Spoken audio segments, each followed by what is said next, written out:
Dear student अस्सलाम वालेकुम। जैसा कि आज हमारा टॉपिक है आयंस। सबसे पहले हम डेफिनेशन के ऊपर डिस्कस करेंगे। एन एटम और group of atoms having any charge, positive charge और negative charge is called ion. ऐसा एटम या एटम का मजमुआ जिनके ऊपर कोई भी चार्ज हो, प्लस चार्ज हो या माइनस चार्ज हो, तो उसको हम आयन कहते हैं। जैसा कि ऑक्सीजन O के ऊपर नेगेटिव चार्ज है तो ये भी आयन है, और जैसा कि सोडियम Na इसके ऊपर पॉजिटिव चार्ज है तो ये भी आयन है। मतलब प्लस या माइनस चार्ज ज़रूर हो तो उसको हम आयन कहेंगे। आयंस के दो टाइप्स है, केटायन और एनायन। केटायन वो आयन होता है जिसके ऊपर पॉजिटिव चार्ज होती है, जैसा कि सोडियम है Na, उसके ऊपर प्लस चार्ज है। जैसा कि हाइड्रोजन है H, उसके ऊपर पॉजिटिव चार्ज है, तो ये केटायन हो गए। Anion means negatively charged ion, वो आयन्स जिनके ऊपर नेगेटिव चार्ज हो।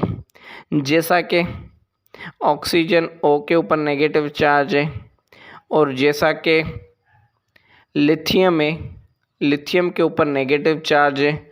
जैसा कि फॉर एग्ज़ाम्पल नाइट्रोजन है, उसके ऊपर नेगेटिव चार्ज है, तो ये क्या हो गए, एनायन हो गए।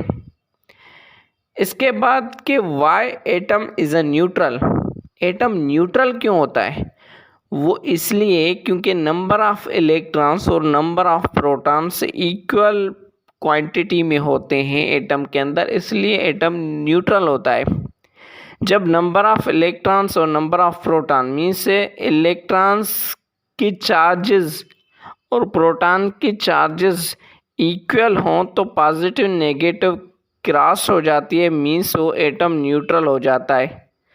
मीन्स जब नेगेटिव और पॉजिटिव चार्जेस बैलेंस में रहती हैं तो एटम न्यूट्रल होता है, जब इनबैलेंस होती हैं तो वो आयन बन जाता है। जैसा कि बाहर से कोई एक्स्ट्रा इलेक्ट्रॉन आ गया तो इनबैलेंस हो गया, या कोई इलेक्ट्रॉन चला गया तो इनबैलेंस हो गया। इट मीन्स जब इनबैलेंस हो नंबर ऑफ प्रोटॉन और इलेक्ट्रॉन एटम के अंदर तो आयन बनता है, अगर बैलेंस हो number of proton and electron तो एटम न्यूट्रल बनता है। ये था इंट्रोडक्शन ऑफ आयंस।